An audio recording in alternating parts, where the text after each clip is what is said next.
సిసిటు ఆదిలాబాద్ జిల్లాలో కూడా రైతులు రోడ్డెక్కారు. కొనుగోలు కేంద్రంలో తరుగు పేరుతో కూడా అధిక మోతాదులో ధాన్యం కటింగ్ చేస్తున్నారని ఆగ్రహం వ్యక్తం చేస్తున్నారు.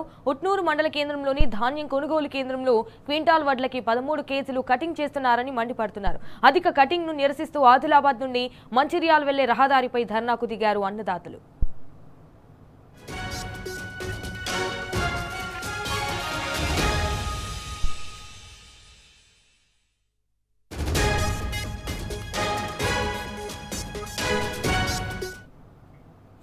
దీనిపై మరింత సమాచారాన్ని మా ఆదిలాబాద్ ప్రతినిధి రాజు ద్వారా అయితే తెలుసుకుందాం. అయితే రాజు చెప్పండి. ఆదిలాబాద్ జిల్లాలో ధాన్యాన్ని అమ్ముకునేందుకు రైతులు అష్ట కష్టాలు పడుతున్న పరిస్థితి కనిపిస్తున్నది. గత నెల రోజులుగా కూడా రైతులు పూర్తిగా ఈ కొనుగోలు కేంద్రాల వద్దనే పడిగాపులు పడుతున్న పరిస్థితి కనిపించింది. ఎక్కడ చూసినా గానీ ధాన్యంతో కూడిన కుప్పలు దర్శనం ఇస్తున్నాయి తప్పితే కొనుగోలు కేంద్రాల్లో మాత్రము కొనుగోలు సరిగా జరగకుండా రైతులకు ఇబ్బంది గురి చేసే పరిస్థితులు కనిపిస్తున్నాయి. తాజాగా ఈ రోజు ఉట్నూరు మండల కేంద్రంలో ధాన్యం కొనుగోలు చేయడంలో రైస్ మిల్లర్లు తరుగు తాలు పేరిట ఒక క్వింటాల్కు 13 కిలోలు కోత వేయించడాన్ని నిరసిస్తూ రైతులు ధర్నా రాస్తారోకో చేపట్టడం జరిగింది. మంచిర్యాల ఆదిలాబాద్ రోడ్డుపై ధాన్యం బస్తాలు రోడ్డుపై ఉంచి ధర్నా చేయడం జరిగింది. తాము ఆరుగాలం కష్టపడి పనిచేస్తే 6 గాలం కష్టపడి పంటలు పండిస్తే ఏకంగా రైస్ మిల్లర్లు 13 కిలోలను తరుగు తాలుపేట దోపిడీ చేయడం పట్ల ఆగ్రహం వ్యక్తం చేయడం అనేది ఇటు అధికారులు రైస్ మిల్లర్లు కుమ్ముక్కయ్యి రైతులను నిలువున మోసం చేస్తున్న రైతులు ఆగ్రహం వ్యక్తం చేస్తూ ఉట్నూరు మండల కేంద్రంలో ఆదిలాబాద్ అలాగే ఇటు మంచిర్యాల రోడ్డుపై బైఠాయించడం జరిగింది. తమను నిండున మోసం చేస్తున్న ఇటు అధికారులు మాత్రం పట్టించుకోవడం లేదని ఖచ్చితంగా రైస్ మిల్లర్పై చర్య తీసుకోవాలని అలాగే ఇటు తమ ధాన్యాన్ని తరుగు తాలూకుతో సంబంధం లేకుండా కొనుగోలు చేయని ప్రధానంగా డిమాండ్ జరిగింది. అయితే ఈ రోజు ఆదిలాబాద్ ఇటు ఉట్నూరులో ధాన్యంలో తలుగు తారు పేరిట రైతులను మోసం చేస్తున్న రైస్ మిల్ల పట్ల ఆగ్రహం వ్యక్తం చేసి ధర్నా చేయగా మరోవైపు ఇటు సోనాల మండల కేంద్రంలో కొనుగోలులో జాప్యాన్ని నిరసిస్తూ రైతులు మోకాలపై నిలబడి ఆందోళన వ్యక్తం చేయడానికి తమ నిరసన వ్యక్తం చేయడానికి. అయితే ఈ రోజు బోత్ నియోజకవర్గంలో రైతులు ఎదుర్కొంటున్న ఇబ్బందులను క్షేత్రస్థాయిలో పర్యటించేందుకు BRS party working president KTR ఆదేశం మేరకు ఎమ్మెల్యే అనిల్ జాదవ్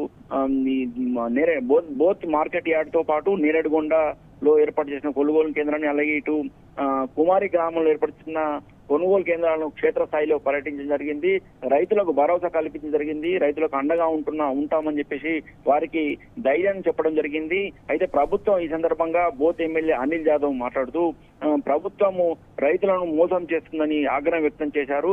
గత నెల రోజులుగా కూడా పంటలను కొనుగోలు చేసేందుకు నానా తిప్పలు రైతులు పడుతున్నా ప్రభుత్వం మాత్రం స్పందించకపోవట్ల ఆగ్రహం వ్యక్తం చేశాడు. బోత్ మార్కెట్ యార్డ్ లో రైతులు పడుతున్న ఇబ్బందులను స్వయంగా అడిగి తెలుసుకున్నారు. తాము ఖచ్చితంగా గత 20 రోజులుగా కూడా కొనుగోలు జరగక ఇక్కడే ఉంటున్నామని చెప్పేసి రైతులు తమ ఆవేదనను వెళ్ళబోస్తున్నారు ఎమ్మెల్యేతోని.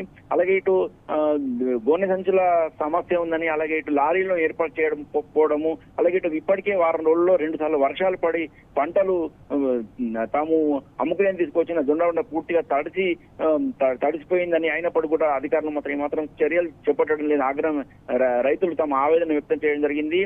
ఈ సందర్భంగా బోత్ ఎమ్మెల్యే ఖచ్చితంగా అనిల్ జాదవ్ మాట్లాడుతూ ఖచ్చితంగా రైతులకు అండగా ఉంటామని బీఆర్ఎస్ పార్టీ రైతులు పండించిన ప్రతి గింజ ప్రభుత్వం కొనే వరకు కూడా రైతులకు అండగా ఉంటుందని ఎవరు కూడా అధైర్యపడవద్దని ఖచ్చితంగా తాము రైతుల తరఫున పోరాటం బీఆర్ఎస్ పార్టీ చేపడుతుందని వారికి నచ్చి చెప్పడం జరిగింది. అలాగే ఇటు నేరేడుగొండ కొనుగోలు కేంద్రంలో కూడా లారీలు రావడం అని చెప్పేసి రైతులు ఎమ్మెల్యేకు ఫిర్యాదు చేయడం జరిగింది. ఈ సందర్భంగా ఎమ్మెల్యే స్వయంగా కాంట్రాక్ట్ తో మాట్లాడి ఖచ్చితంగా ఈరోజు సాయంత్రంలోగా 10 లారీలను అందుబాటులో ఉంచాలని లేని పక్షం మాత్రం తీవ్ర స్థాయిలో చర్యలు తీసుకోవడం జరుగుతుందని ఈ సందర్భంగా కాంట్రాక్టర్ ను ఆదేశించడం జరిగింది. అలాగే ఇటు కుమారి గ్రామంలో కూడా వేగంగా ఈ ధాన్యాన్ని తరలించేలా చర్యలు చేపట్టాలని అధికారులకు ఆదేశాలు జారీ జరిగింది. ఇటు బోత్ మార్కెట్ యార్డ్ లో కూడా క్షేత్రస్థాయిలో మార్కెట్ యార్డ్ లో పర్యటించి రైతులకు అండగా ఎమ్మెల్యే నిలవడం జరిగింది. అయితే ఇటు జిల్లా వ్యాప్తంగా కూడా కొనుగోలు కేంద్రాల్లో రైతులు అనేక ఇబ్బందులు ఎదుర్కొంటున్న ప్రభుత్వం పట్టించుకోకపోవడం పట్ల మొత్తం ఎమ్మెల్యే ఆగ్రహం వ్యక్తం చేశారు. ఇప్పటికైనా ప్రభుత్వము వెంటనే స్పందించి, అధికారులు వెంటనే స్పందించి మిగిలిన జొన్న పంటతో పాటు ఈ ధాన్యాన్ని అలాగే మొక్కజొన్నను వెంటనే కొనుగోలు చేయాలని, మరో 2-3 రోజుల్లో వర్షాలు పడే అవకాశం ఉన్నందున ఇప్పటికే వాతావరణ శాఖ మరో 2-3 రోజుల్లో వర్షాలు వచ్చే అవకాశం ఉందని హెచ్చరిస్తున్న నేపథ్యంలో అధికారులు మాత్రం తగు జాగ్రత్తలు చేపట్టి వెంటనే ఈ కొనుగోళ్లను వేగవంతం చేయాలని, లేని పక్షంలో మాత్రం రైతుల పక్షాన తాము ధర్నాలు, రాస్తారోకోలు అలాగే రైతుల పక్షాన ఉద్యమాలు చేపడతామని ఈ సందర్భంగా అనిల్ జాదవ్ ఎమ్మెల్యే హెచ్చరించడం జరిగింది. Okay, all right Raju, thank you for the updates.